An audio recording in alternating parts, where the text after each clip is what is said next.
Some viewers may find the following video disturbing. Viewer discretion is advised.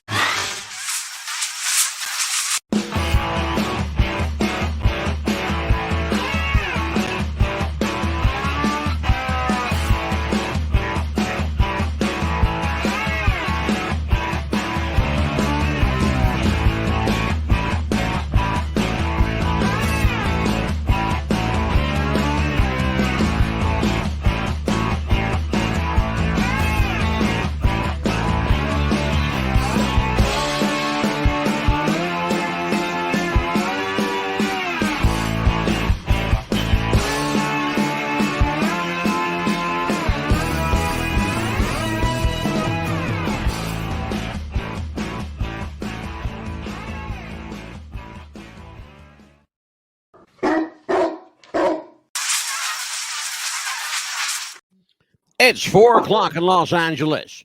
It's 6 o'clock in Dallas, Texas. And it's 7 p.m. right here in the Big Apple. Hello, everybody. I'm Mad Dog the Scipio, joined each and every week, God help me, by Amelia the Pitbull Chapman. How are you, Amelia? Good. How are you? I'm wonderful. We have a familiar face with us tonight. Our friend Hello. Jennifer Banco. She Yes. is back. Welcome back. She is uniquely qualified. Jennifer is uniquely qualified to chime in on tonight's show. She is an actress, child star, former child star. She's not a kid no more. She ain't no baby no more. We are going to talk tonight in depth about Quiet on the Set, the Nickelodeon scandal. It rocked children's television to its core, to its fundamental foundation, and it illuminated us to names like Dan Schneider, Brian Peck, Jason Handy, and the late Cody Longo. We'll talk about why he's the late Cody Longo. Tonight, uniquely adult, but in a children's, for the most part, a festive children's atmosphere, riddled with double entendre and sexual innuendo. Jennifer, I want to come right to you at the beginning of this thing. You are, as I said, uniquely qualified to talk about this. When I watched the show Quiet on Set, it was, to say the least, disturbing. Even more so to know that parents weren't allowed on set. Is that a standard operating That's illegal. That's illegal. Is it illegal? That's against SAG's rules and regulations. That doesn't make any sense. It's interesting because one of the things that was very, very clear during the show is that parents were not permitted on set.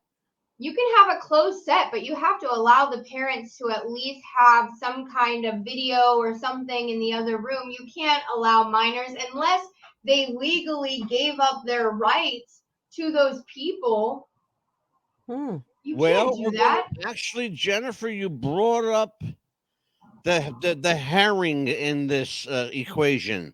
I'm going to tell you why.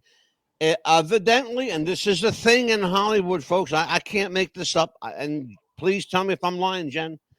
There's a number of child actors and actresses who are, by the age of 14 or 15, again, folks, can't make it up, they are legally emancipated.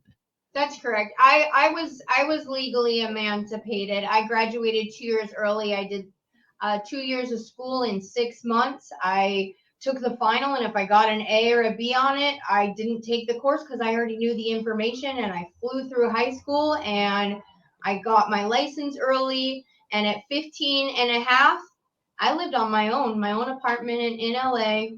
Yeah. Okay. And so there's proof in the pudding, folks. There she told you. So I'm not making any of this up. See, and that's they pushed, and I cried because I didn't want to divorce my parents. It felt like divorcing my parents. But my mom sat me down and was like, if you really want to do this, you'll work more. And once I did work a lot more because you can work as like an 18-year-old. Yeah, sure. It's interesting that you can, from what, and I did a little bit of research into this. From what I understand, that's because it really is a slippery slope, both ethically and legally, because there are lawyers on both sides of this, and they both make a compelling argument for their case. Here's the problem, though: a child is a child. Whether you're legally emancipated or not, a kid is a kid. Okay. I hate to say this, but this is the parents' fault. The parents should have been there. I'll give you a great example. Okay. It was a closed set when I was doing Sunset Beach. Okay. They would not allow anybody on set. Well, guess who was allowed on set? My husband, because I made it that way. These parents did not fight for these children, because I'm telling you, if they really want them, they will give them what they need to be able to do it. The parents, this is the parents. This is really, it's disconcerting to me. On many, many levels. It's very disconcerting to me on many levels. It is reprehensible that these kids are not in any way, shape, or form represented for their own interest. They're represented for the show's interest, but not if they have a problem, professional or personal. They're on their own. I hate to break it to you guys, but they're on their own. We're going to talk about a case of Cody Longo, the late Cody Longo, who took his life at just 21 years of age. All right. A former teen Nick at Night star. He did a show called Hollywood Heights. All right. This poor kid OD'd himself into a suicide. Awful. Because he had no protection. Sad, sad case. And guys like Dan Schneider, this scumbag, let's just call him fucking what he is. He's a scumbag. Dan Schneider and guys like Brian Peck, a.k.a. Pickle Boy. We're going to talk about that piece of shit in a minute. Jason Handy, and of course, Cody Longo. One of the things that I need to clarify right from the get-go, and you're not going to like it, guys. You're not going to like it. But at no time was anyone on actual set sexually accosted or molested. It was either off set, off studio, or at a producer or production assistant's house or a writer's house. In the case of at least 4 of them, they were with the showrunner at the time. And oftentimes the showrunner is a producer. In this case, Dan Schneider. Let's talk about that, Jennifer. The role of the showrunner. What legal obligation does a showrunner have to? I don't know. Okay, so you're not aware. Okay. My understanding from the limited answers I was able to get was that they are responsible for the overall context of the show, and from its inception to its production to whatever has to go on. Oftentimes, the showrunner is the producer or becomes the producer, is what I understand. That being the case, let's talk about how and why now Nickelodeon is under fire. This happened some almost 20 years ago. Why are we Why 20 years?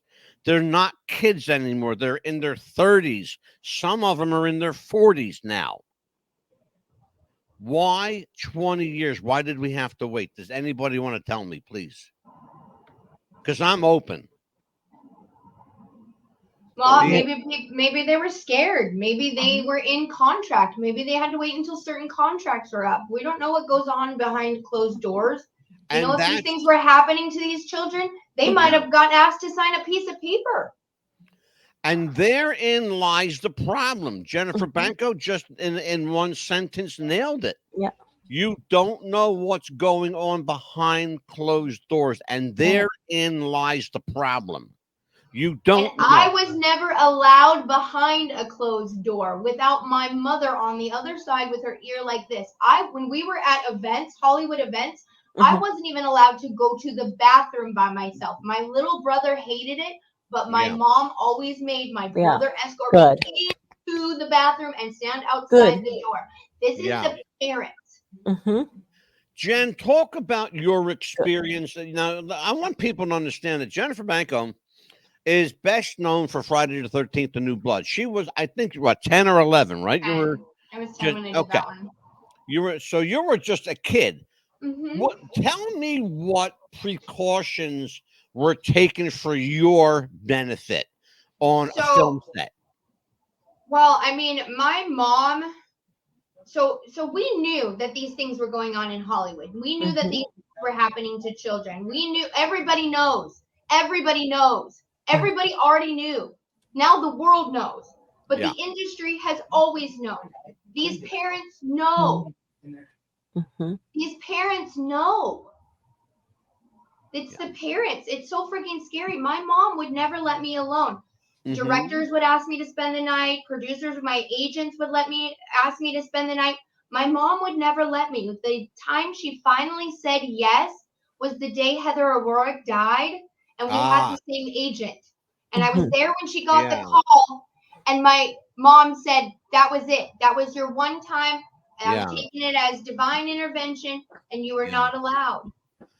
It's interesting we even got sexually accosted by one of the teachers on the set. Oh, Jesus. So because I grew up in Riverside, but I was always in LA. So we would drive 2 hours to LA, 2 hours home. So a lot of times we would just stay in LA. Yeah. And I was working for Mattel at the time. I did a lot of their in-house videos. When they would come up with new toys, they would make prototypes. They would make these videos. They would take them to these trade shows, and that's where they would be bought. And I worked for Mattel like this, like it was a series. I was there all the freaking time. And so we got close with one of the school teachers. So she said, oh, come stay at my house. And we thought, okay. Yeah. And we had my Aunt Liz was with us, and the teacher kept trying to get my Aunt Liz to come stay in the other room with her.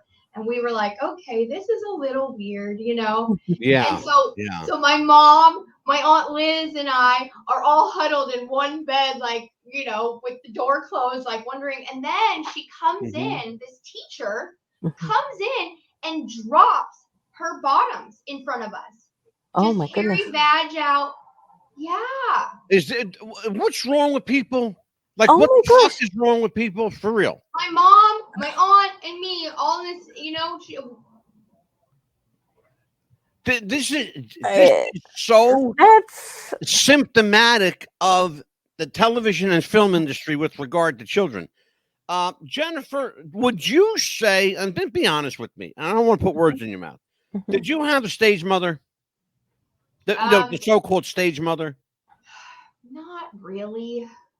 I mean, it was always like up to me. If I didn't want to do it, we didn't do it. But if I wanted to do it, I better do it all the fucking way. I had a crazy mother. Okay, crazy mother. But not a stage mother like that. Like, she would never send me into a room alone like that. That's a stage mother does that. Somebody who cares more about your fame and your fortune and all of that than you do about your child. Those people do that. No, I had a very protective mother. If anything, I had a helicopter mom. Oh, good. Good for you. See, at the core of all of this, at the central core of the Nickelodeon scandal is the sexualization of children, particularly young girls. I don't like it in television. I don't like it in film, particularly in film where the guidelines in film are very lax. Very, very lax. Oh, they make you wear padded bras. Oh, yeah. Oh, yeah. Yeah. When you're like 14, 15, 16 years old. Oh, yeah. I'm talking like bombshell. They take in your outfits. They do. If you don't believe that, folks, look at Natalie Portman in Lost in Space. Okay. At 12, she had an hourglass figure with full breasts. Okay. If you don't believe me, please, I implore you, look at Natalie Portman in Lost in Space. Take a look for yourself. I'll say no more. We're going to take a look at very early Ariana Grande. And then Jen and Amelia, I want you to jump all over this. Let's take a look at this. Drink water upside down.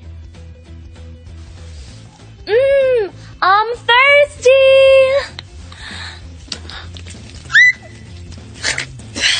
It's not possible. This has been me in a video.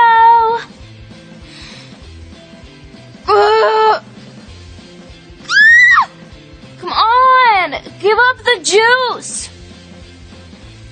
These videos made me so nervous. Why? Hey, you better say your name and get something. Just a little Because you never know when you're doing it. You don't. You never know. This better not be on the tube when I get home. I would not put this on the tube. Why would it cross my mind? You know what's going to happen if I put this on YouTube. What? You know. Hey! Hi, what's going on here? Nothing. You didn't cut out that part. Why are you sitting on the floor of the set? Because we are. They are. Did you just bark? No. No.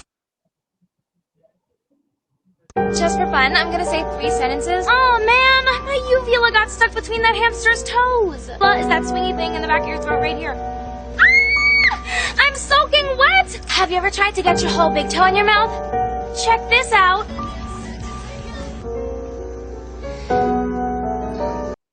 Okay, so let me stop this here for a minute. Whoa. All right, so there's a few more minutes to go. I want to talk about this. What's this this deal about, give up the juice, okay? Can we be any more overtly sexual? Squeezing a potato, give up the juice. Lying on the bed upside down, knowing that the water is going nowhere near her mouth, okay? Number 2. Number 3, the most egregious, shoving her feet into her mouth, sucking on her toes. What's this? What is this all about? Please, somebody, help me illuminate the old man here. All right, Amelia, what am I missing? Look, it's all Please. sexual. I mean, the potatoes, like, maximum as well, it's like a penis, getting the stuff out of the penis, basically. Yeah. And then the water, of course, backwards is like, might as well be sucking a dick. Might as well just say plain and simple. Jen, chime in. You've got this look. I don't understand. I'm gonna say it again. I can see how blue your eyes are from here. I don't understand the parents, because I was blessed with a mother that would have said something, that would have at least questioned it, that would have explained it to me and been like, this is what they're insinuated. Are you still comfortable doing this? My mom wouldn't have let me blindly freaking do that. Here's the problem, though. Again, let me make as I the choice to be a childhood whore. But here's, as I said previously, and this is the linchpin. It's really critical that everyone understand this. Dan Schneider and Nickelodeon had a policy. It was a legally binding policy. No parents on set, period. End of discussion. So there were no parents there. That's so freaking weird. I always wonder. So, like, I wasn't allowed to audition for certain things. I had a manager that would not allow me to audition for certain things. Good. And he wouldn't allow me to work with certain people. And I always thought, why don't you believe in me? Why don't you believe in me? And now that I'm older, I was really protected, guys. I had really good team. I was freaking blessed. I thought everybody was so hard on me. No, they loved me and they were protecting me. You don't know how blessed you really were. Take a look at this. I'm thirsty. It's not possible. Anyways, like I was saying, we have a great show, and I just love everything.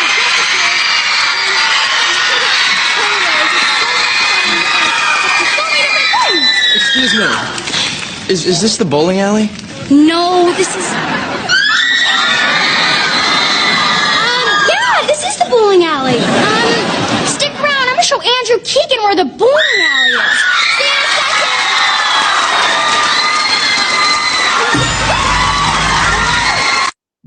second. Just for fun, I'm gonna say 3 sentences. Oh man, my uvula got stuck between that hamster's toes. Is that swingy thing in the back of your throat right here? I'm soaking wet! Have you ever tried to get your whole big toe in your mouth? Check this out.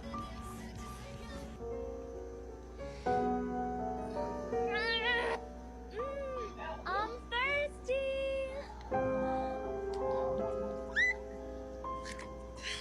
It's not possible. Anyways. So you get it. I mean, there's only like a minute left, but you get the gist It here. literally brings tears to my eyes, guys. It literally makes me cry. Yeah. It infuriated me. I'm not much of a crier, but I get intensely worked up inside. I'm quite angered at the knowledge that adults, grown adult men, are behind this. Well, here's the thing too, is things go through channels. So it went through every channel and everybody was like, it's cool, including the parents. Yeah. It had Jen, to go through here's network. what's It had to even, go through, I mean, it had to be okayed Yeah. by a lot of people. yeah. Here's what's even more disconcerting to me.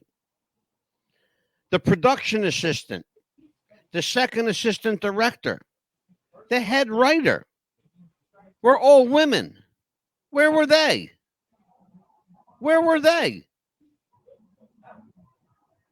No, I can't get an answer on this. Where were they? Yeah. You think that the women would at least go to bat and say something. No one opened their fucking mouth. Yeah. No one.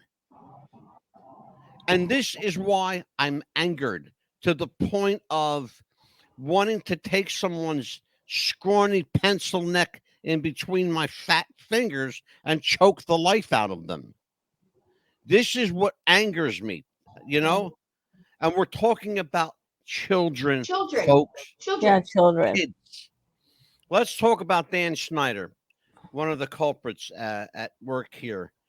Dan Schneider, as you may or may not know, is one of the actors. You've seen him in the American Pie series of films. Again, Nickelodeon original programming. He worked his way up to production assistant and producer. Now he's a very powerful guy in children's television. Still is to this day. He's got 3 offers on the table that I know personally. 3 offers on the table right now. 2 of them for children's networks. The other is the Lifetime channel, which is a scary thought. Exactly. The Lifetime channel, that's where like most of like the Christian actors go and continue working. Yeah, that's really scary. Yeah. That's what we're talking about here. Brian Peck is an interesting cat. Brian Peck was a head writer and a production assistant on the show. He had also an on-screen role as quote unquote pickle boy. Now, clear reference to a phallic symbol, okay? Just like the potato, as Amelia you referred to, cock in hand, give up the juice, okay? Mm-hmm. Pickle boy was the same way, okay? If you're going to be so overtly sexual on a children's program that it's so in your face that it's hiding in plain sight, you are either a bigger pervert than I think you are, or you're absolutely brilliantly mad genius for getting away with it. And I don't know which I feel. The fact that it was in your face and they got away with it is a testament to the ignorance of the Nickelodeon network and their parent company, Comcast, NBC Universal. Okay? So let's call a spade a spade. Right. All right? Nobody was watching these kids. I don't care how you slice it or dice it. Nobody was watching these kids. Now, the other one, convicted pedophile, the second convicted pedophile, Jason Handy. Would you want to venture a guess, Amelia, what his job was? Let's see. Wasn't he like the tutor or something like that? Yes, you are there. Yep. He was the children's tutor / acting coach. Okay. Jason Handy, a convicted, I want to say this again, Jennifer Banco, a convicted sexual predator, a pedophile. Okay. So too is Brian Peck, a convicted sexual predator, a pedophile who was hired right after his court date that he won, by the way, but still labeled as a sexual predator. That was part of the plea deal. Got a job at the Cartoon Network. Okay, working on children's programming. This is what we're talking about. Why, Angelo, why are you so angry? Why are you so frustrated? This is why. This is why, folks. You don't understand. The country has gone to hell in a handbasket. But I have a question. Because yes, these people are the ones that did this, but there are families all around the world that sat there watching their shows with their children. Why wasn't there an uproar by society? How come nobody cared until the kids came forward? Thank you. That's why I said this was happening the whole time. Every adults were watching this with the kids. Nobody said. Oh, and that's why I said to you a moment ago. What about the women on set? You would think that even the most ardent of women would have some kind of maternal instinct. Right. No one said a goddamn thing. Especially since so many women are either raped or molested at some point in their lives. You would think that women would have more of a heart, but a lot of these people that have gone through these experiences, they want other people to go through that experience. You want to share your story, There's Amelia? just some evil fucking people out there. Yeah. You want to share your story, Amelia? Sure, why not? That happened to me a couple of times. I was gonna say maybe 8 years. Well, my first encounter, I was like maybe 6 or 7 years old. My mom's uncle molested me, and of course, I didn't know what was going on at the time. I was little, and he would come over or my mom's house, and he'd say, "Come under the blanket." And I was like, "No, I don't want to." He goes, "You better." And he would threaten me, of course, and of course touch me inappropriately. And then he would come visit his brother, my grandfather, and he would molest not just myself, but a boy cousin and another younger cousin. And he threatened that we better not tell, or else, So you see that it's quite the epidemic. And Amelia, thank you for your bravery. Mm-hmm. I know that took a lot for you. I wish I could say this were the end of it, but there's much more. But we will have to take a small break. Let's just do this, and we'll be back right after this, folks. We'll be back. What's the Buzz? Welcomes Radio 2 from Belgium. Welcome aboard, and welcome to the Buzz.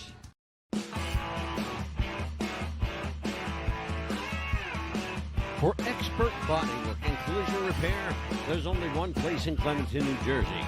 It's Bruce's Collision Center at 114 White Horse Pike in Clementon, New Jersey. Call Bruce at 856-783-1475.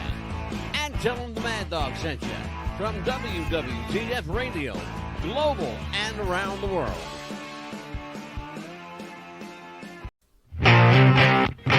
Do you have sweaty balls or volleyball netty balls? It's time to make them ready balls. The Manscaped.com Lawnmower 3.0 will do the job and clean your knob with its patented no-nick head, so your head will function as desired. Enter promo code Wrestling Future for a generous 20% discount. That's enter Wrestling Future for a 20% discount. Manscaped.com and Wrestling with the Future, going balls to the walls with Manscaped.com and the Lawnmower 3.0. Your balls will thank you, and so will we.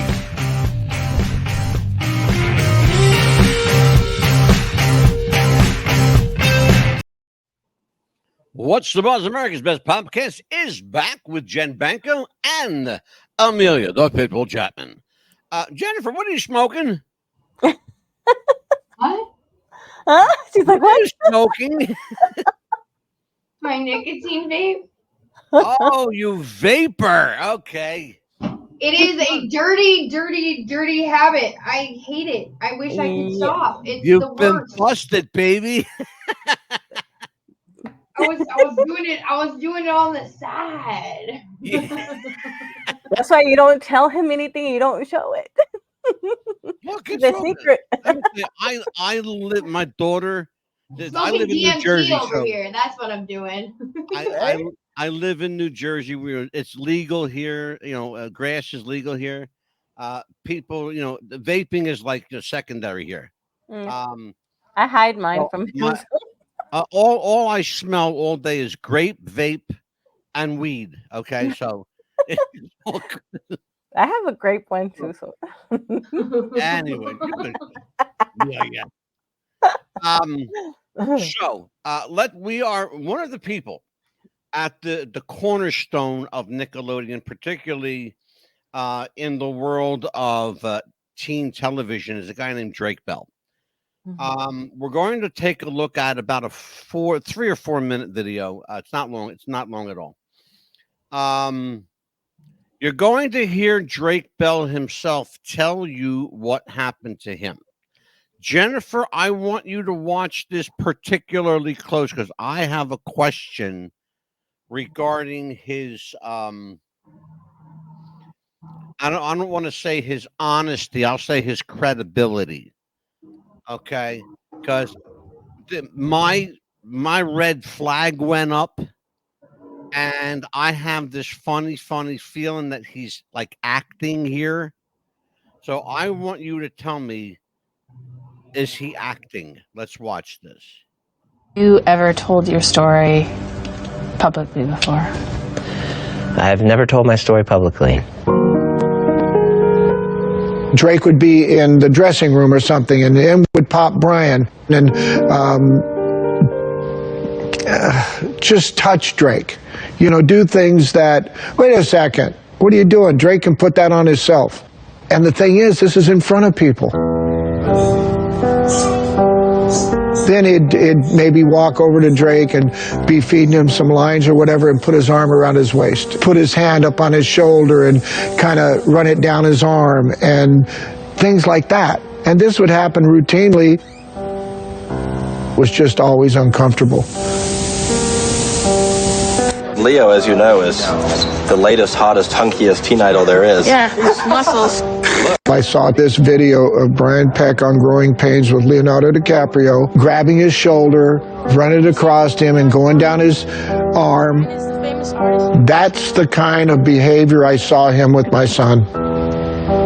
Same frickin' behavior. So I went to production and said, you know, I really am very uncomfortable with this guy, Brian Peck, always being around my son. I go, I don't see anything abnormal, but it just doesn't, I don't have a good feeling. And she goes, oh, well, I don't know if you knew it or not, but he's gay.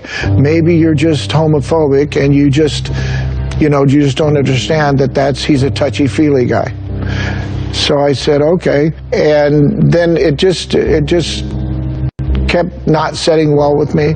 So I told people on the set. And I was ostracized. And then there was a birthday party for Drake. and Brian wanted to have it at his house. And I said, whoa, Brian, I don't want Drake having his birthday party at your house. It was my 15th birthday. Brian suggested, oh, hey, you can perform and everybody can come. I lived in Orange County, which was an hour away, and everyone I wanted to come to my birthday was who I worked with on the show. And so it made it easy. It just didn't seem like something that was that out of the ordinary.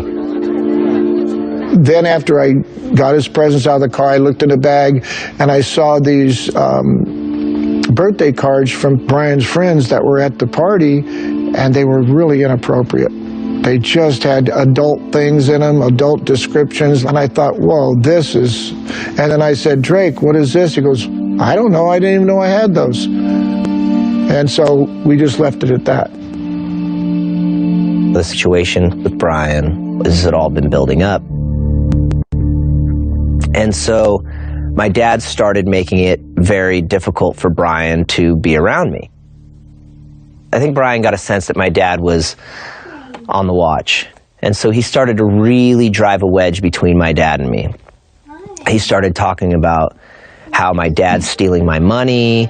Nobody likes that my dad's on set. He's a real problem. So he just started making me believe that he was horrible for my career. I wasn't going to be able to move forward with him in it. And coming from someone like Brian, I was believing it because he's been in this business for so long and he must know more than us. Also because I was spending so much time more so around him than I was really my dad. I think Drake was so distraught over everything that he avoided me, which is understandable. He was under a lot of, I don't want my dad to be my manager, I feel guilty about that. And my mom and my dad had a very tumultuous relationship. They did not get along, and I think Brian saw that. So Brian really started getting into my mom's mind and telling her the same things he was telling me. He found an attorney to find out about Drake's financial situation. There was never any mishandling of any funds, but it was like an army against my dad. After that, Drake had stayed at his mom for about a week, and then I got a phone call from his mom saying, Drake doesn't want you to be his manager anymore. I was sleeping on the couch where I would usually sleep, and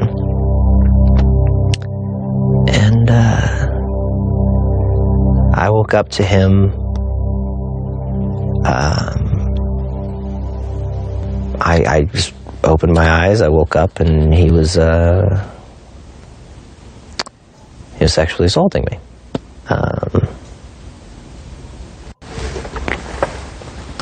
Elaborate on that on camera, really. Whatever you feel comfortable or you think will help. Why don't you do this? Yeah. Why don't you think of the worst stuff that someone can do to somebody as a sexual assault, and that'll answer your question. Okay. You buying the story? He's just very smug. He's a very smug guy. Yeah, He comes and across very smug. and So that I don't know. I might not be acting. He just might be that smug of a person. yeah, I that was part of my issue. That's why I thought to myself, I'm going to ask Jen. She's an actress. She would Well, I know mean, the even- little. Sorry, I don't mean to cut No, you off, but no, even you- just you- the way you it would definitely- starts with his like one eyebrow raised, like just smug. Yeah. I'm sorry, but when I was raped in my sleep and I woke up to a man fucking me, when I started telling that story, I'm healed from it now, and look, I'm getting mad. You don't. Yeah. You're not smug. Yeah. It's weird, but I don't want to say that it didn't happen. I don't know, but Well, and it's a very therein weird lies- stance to take. That's why I said to you, there seems to me to be a credibility issue. Now, is it his smugness that's, swaying the truth here, or in some way diminishing the impact of the truth, I don't know. Do I believe him? I want to believe him, but he's certainly coming across with at least an attitude. I'll say that. Smug about it. Yeah. Amelia, what is your take on this? He's probably been asked so many times that he's probably tired of talking about it because he keeps bringing it up to him that he's probably just upset about it, and it's just he probably wants to just forget about it. Probably. Yeah, I think it's just his smugness. I think is what's making you feel that way. But I wouldn't say that he's lying. No, because I mean, it's happened to me a couple of times by an uncle and a cousin that. It brings it up to me. I get angry about it, and I want to talk about it, but to help so people it doesn't happen to them in a family, you know, maybe it can help them heal. Like it's helped me heal. But it makes me angry to talk about it, but at the same time, it makes me heal at the same time. Yeah. Jennifer, I'm going to give you the pencil to television's children's issues. I'm going to give you the pencil. What are your first 5 rules for kids TV? What do you mean? Okay. You're in charge of children's television. I'm giving you the pencil to make your rules. What are your first 5 rules for kids TV? The do's and don'ts. The do's and don'ts. Parents must be present at all times. Yeah. All right. I'm with you. All right. Here you go. Teachers must have background checks done on them to make sure that they are safe to be around children. Absolutely. Absolutely. The Go for it. content must be educational for children.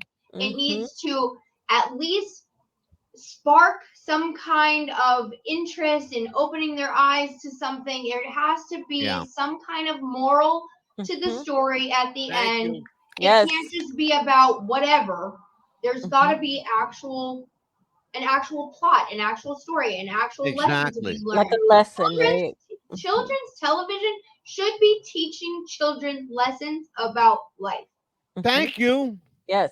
What happened to the basic, simple premise? Exactly. And it can be good. It can be good. You can have fights between families and stuff, but they should be learning how to communicate through those problems, or you know what I mean, showing to solve it. Healthy coping mechanisms. They should be learning healthy coping mechanisms on these TV shows instead of learning these dirty things. And I can't say that these kids some of these kids didn't know what they were doing when they were doing it. And so even though they're kids, that kind of falls on the kid too. Yeah. It's, you know, and it's a question that I, you know, and it's maybe unfair that I hit you, you know, out of the blue with that. But, you know, everybody that's worth their weight, anyone that's got any sensibility to them. And fortunately, we're 3 people who have sensibilities. Anyone with any kind of moral compass is going to say just what Jen Banco said. Yes.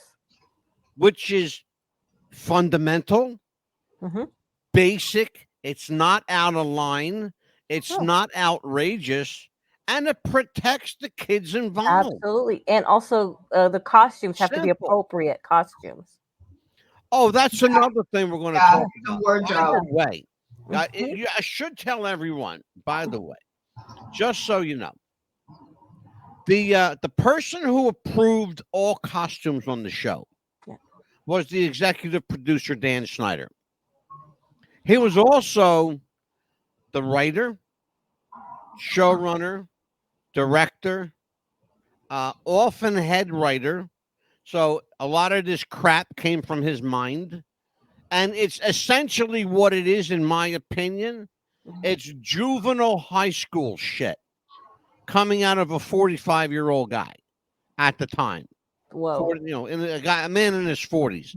I think he's probably somewhere around my age now. He's probably around, because I'm 65. So he's probably younger than I am, but he's probably closer to 60. So he's not a kid. No, but sex sells. Sex sells, and all these people care about is money. That's all they care about. It's a travesty to say that sex sells, but you're absolutely right. Look at Heather O'Rourke and It's mention the her name. oldest profession. It is the oldest profession. Right. Yeah. That's probably why the parents didn't say anything and let their kids continue. And why the doing kids shows. didn't say anything, because I'm sorry, if people were touching me like that as a kid, I'd be like, please don't touch me like that. Right. Why are you touching me? Right. Exactly. Exactly. And the kids didn't Well, do what that. about the and I wouldn't notion? be losing my job over it. You know what I mean? It's inappropriate. You're an adult. What about the notion that they're playing? What about the notion that's been made that they're playing to an adult audience through children's programming? I'll give you a perfect example of what I'm talking about, Jennifer and Amelia. There was a show, thank God, is no longer on the air, called Toddlers and Tiaras. Oh yes. Yeah. Okay. I state my case. That's what I'm talking about. It was a program geared for middle-aged men, guys under the protective banner of a child's beauty contest. First of all, shame on every mother. Shame on all of you bitches for exploiting your children in such an egregious manner. Shame on you. Shame on you. Yes. And shame on TLC for having the horrible sensibility of airing that shit at 8 p.m. when every pedophile and hairy Harry is watching. Shame on you. Absolutely. You created a generation of pedophiles. Congratulations, TLC. Congratulations. Yeah. My daughter and I were flipping through the channel one day when she was about 4 years old, and she looked at it, she goes, "Mommy, please don't ever do that to me." And I said, "Honey, I'll never do that to you. I promise." Thank God. I did beauty pageants as a child. That's how I even started acting. We got approached by an agent. She literally followed us home, all the way back to Riverside. But it wasn't like that back then. So when I did beauty pageants, it was all natural. You didn't do the hair pieces. Right. You didn't do the flippers. You didn't do all of that. If you had missing teeth, you had missing teeth. You know, like, it's a totally different vibe. So when Toddlers and Tiaras first came out, I was like, yay, how fun! And then I started watching it and I'm like, this is not a beauty pageant. What is this? Exactly. Jennifer, there are 6 and 7-year-old girls wearing padded bras. Wearing, you can't, I'm not making any of this up. People don't understand. I'm not a word of what I'm saying is fabricated in any way. No. We're talking about little kids, little children. Have you seen the lady that has a TikTok? I wish I knew what her name is, but she has a 4-year-old daughter. And all of her videos are of her 4-year-old daughter basically like eating things that are shaped like a penis. And she'll say phallic symbols. She'll say things like, I swallowed it. Is that okay? She's 4. Yeah. Yeah. Well, congratulations. She's all over TikTok. She's 4. You know why? Because people are essentially whores that will sell themselves and their children for an almighty dollar. Yes. Okay? And that's why I have absolutely zero respect for TikTok and anyone on it and people who do business on TikTok. You're fucking whores. Go out and get a job and make some real money if you're able to. You know? Understand this. We have a generation of people that will sell their soul for a dollar bill. Do you understand what I'm saying? This is what it comes down to. It comes down to simple, basic morality. You've got a producer, a director, a head writer, a production assistant who couldn't keep their hands off of little boys and girls under the protective custody of Time Warner. I'm sorry, not Time Warner. NBC Universal. Comcast company. It's an Xfinity company, okay? This is what we're talking about. Dan Schneider Brian Peck, Pickle Boy, Jason Handy, convicted, and the late Cody Longo. Okay? Couldn't keep their hands off of little boys and girls. Well, guess what? You would think that television would have learned a lesson. They learned absolutely nothing. Not a goddamn thing did they learn. Because save for one of them that is dead, all the other three are working again in kids' television. Yeah. Take a look at that's a big part of what Hollywood is, what Hollywood always has been. Horrible. This is Hollywood. This is Hollywood, guys. This Take is a it. look at this shit. This isn't like some surprise thing. It's always been that way. It has always been like that. Look at Shirley Temple. It hasn't changed, you guys. This is nothing new. There is nothing new to say or see or hear there. It's the same situation, different people, different faces, but it's the same satanic fucking game they've been playing since Absolutely. They did to Shirley Temple. They did it to Judy Garland. They did it to people like What's the beautiful model that was modeled when she was like 10, and they were talking about her body when she's like 10 years old? Like Cindy Crawford? No. What's the one Brooke with Shields? the lagoon? Brooke Shields, yes. Oh, yeah, Brooke Shields, yeah. Well, look at back in the day. Bridget Bardot, 14 years old, doing a nude film at 14. Because in France, it's legal. Yeah. But then again, there's not much in France that is illegal. So that's France. Take a look at this, folks.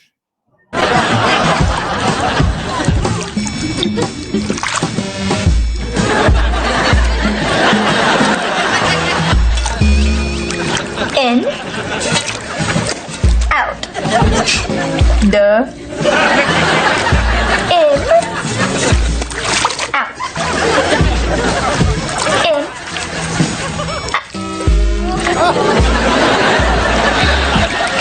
no,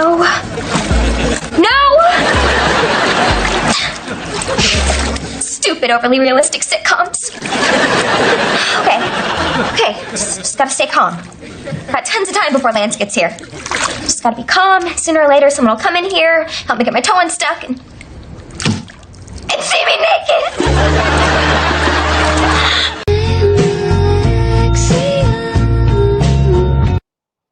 I want you to take a look at this. I don't know if you can see it, but she's got tears in her eyes. This girl's actually crying. Her name is Miranda Cosgrove. She was iCarly. I love her. If he likes me, takes me home. Lights, camera, axiom. If he likes me, takes me home. You can't be in. I'm the executive producer. Yeah, okay, pull the other one, buddy. I created. Yeah, all right, get out.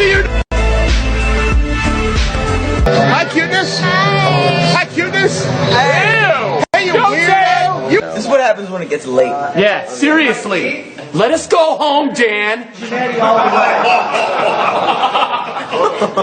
We would be home if you had gotten some of your lines right earlier in the day, right? Am I right? Yeah. Oh, yeah. Who's embarrassed now? Who's embarrassed? No. Oh my God. What? It wouldn't be a video for iCarly if I didn't do this to you. I don't. Oh, yeah. Oh, yes. That is my spare tire. Jeanette McCurdy, longboard skater, professional. Dude, trainer, weird voice speaker, not professional. Wow! You have to go. Go. Oh, that was kind of cute. Your cereal, kids.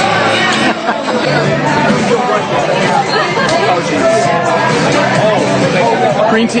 By the way, Dan Schneider's a fat fuck. Look at him. It looks like grass. It tastes like grass. So do you. Hey! It's an annoying guy with a camera. Hey! What time is it, Miranda? Just trust me, you'll be fine.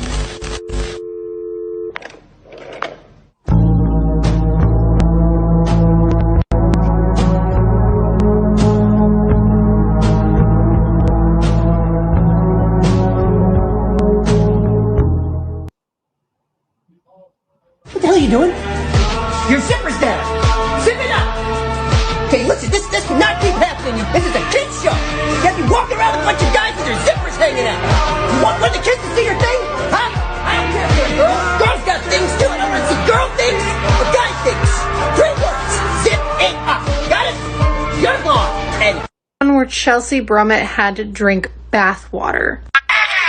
Who's ready to see Chelsea drink an entire glass of nasty truck driver bathwater? Chelsea, you ready? There are little hairs floating around in there. Sounds tasty. Start the countdown.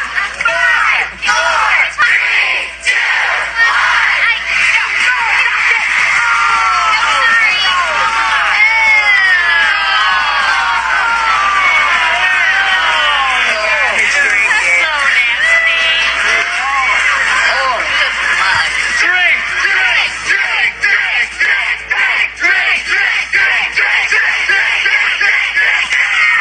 Like, yes, I'm aware that that was probably not actually bathwater and she probably did not drink anybody's actual hairs, but is it just me or is the intent still very clearly done to humiliate these kids?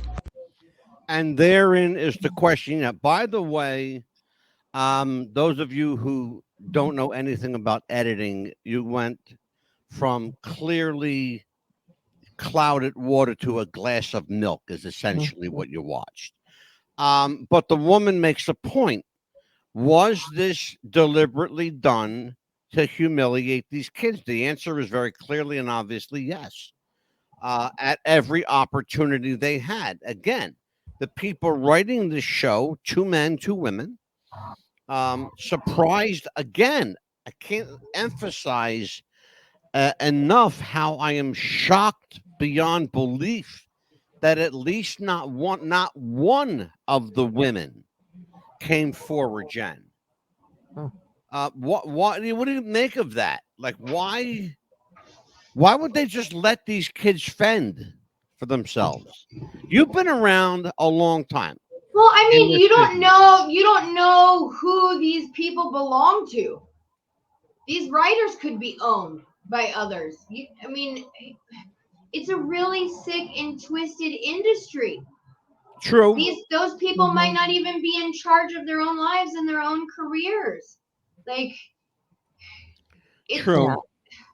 So easily you can accidentally, literally sign over your rights to yourself with these people. Yeah. And they literally own you. When so you in either Hollywood, do what they say, you write what they want you to write, and you roof over your head, or you get exiled from the industry, and more often than not, you die of an overdose.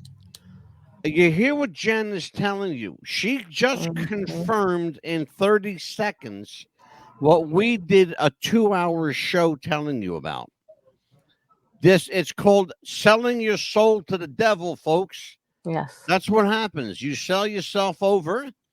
You get what you get. You think that you're making the best deal for yourself. Well, guess what? After you sign on the dotted line, you don't own you anymore. Other people do. And we've seen so many cases of accidental overdoses, car accidents, Plane crashes. The brakes went out on the car.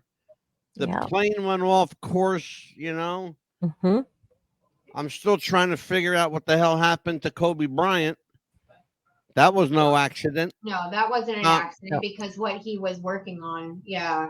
Absolutely. If you go back and you look at a lot of these famous people that died in helicopters, died of overdoses, all of this stuff, if you really do some digging, they were about to expose people.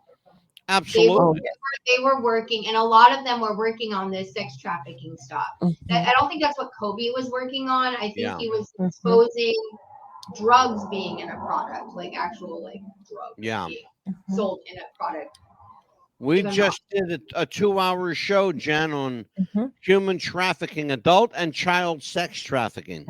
Yeah. Where do you think the number one place for sex trafficking is? You're going to die when I tell you.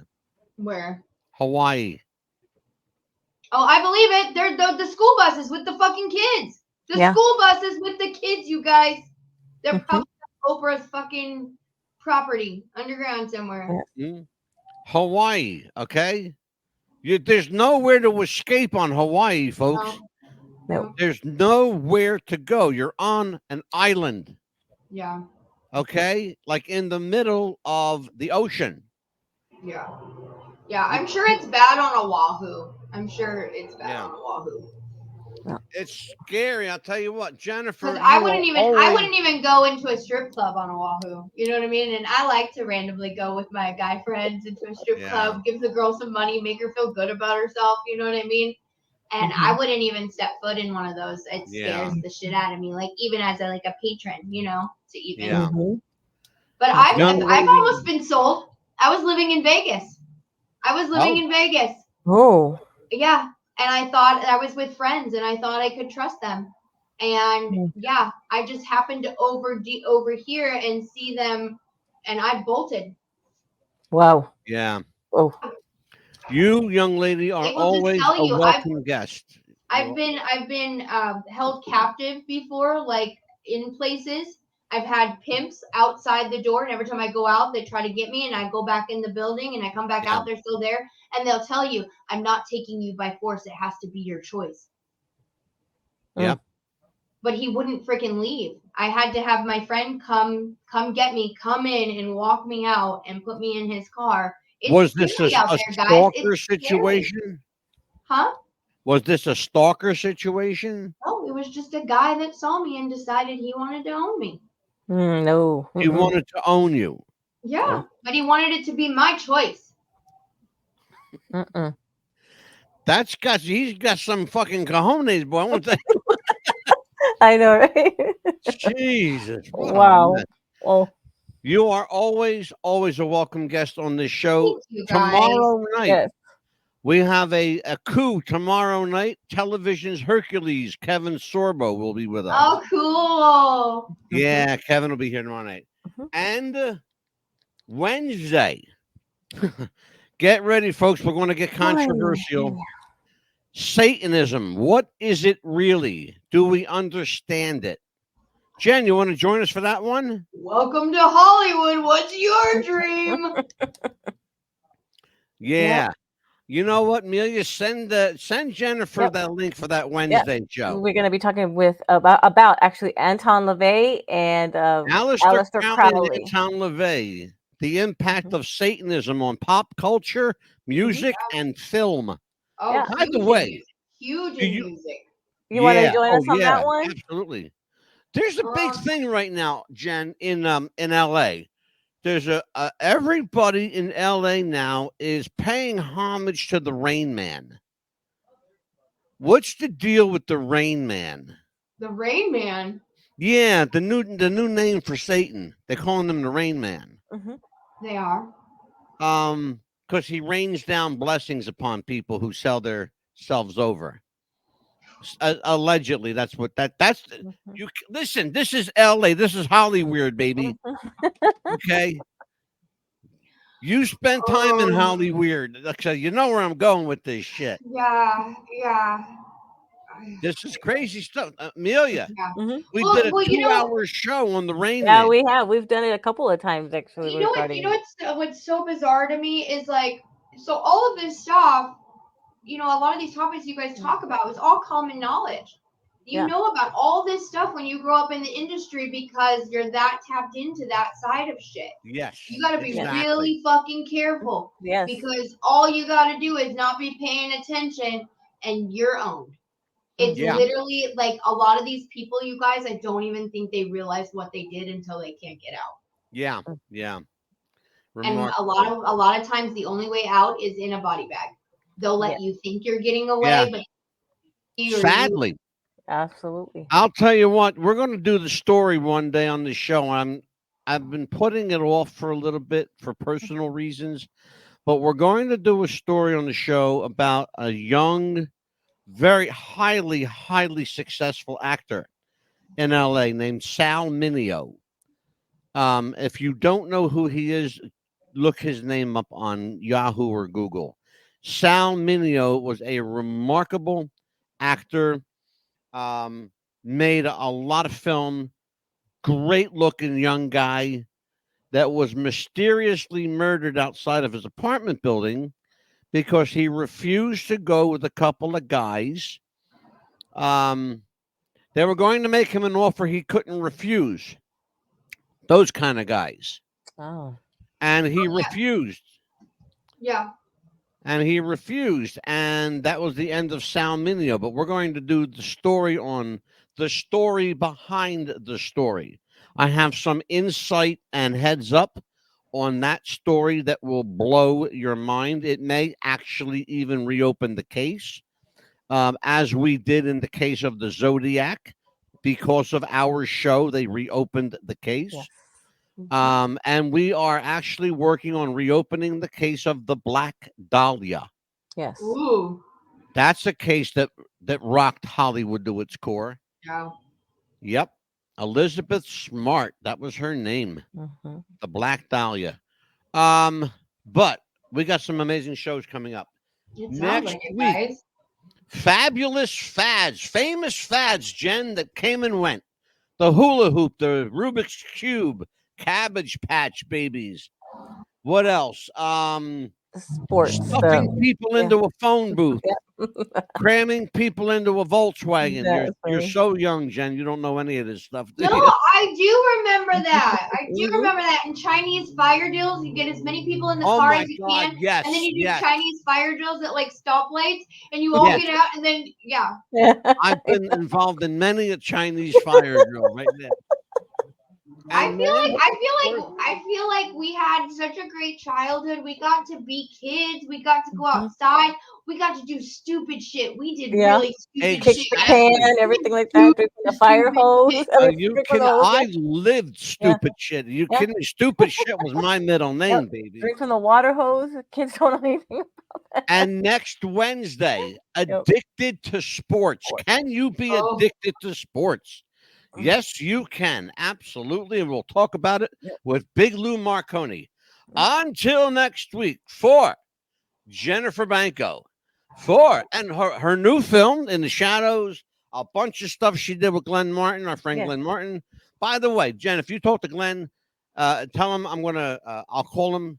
I want to talk to him. For Amelia the Pitbull Chapman, I am the Mad Dog. How the heck did I get my faces up there? Holy shit. Oh no. Yes, oh no is right. Like, oh, Until next time, tomorrow night, actor Kevin Sorbo. We'll see you then, folks. Lord willing, and the creek don't rise. I'm the Mad Dog for Banco and the Pitbull. Good night. We'll see you tomorrow. Bye-bye.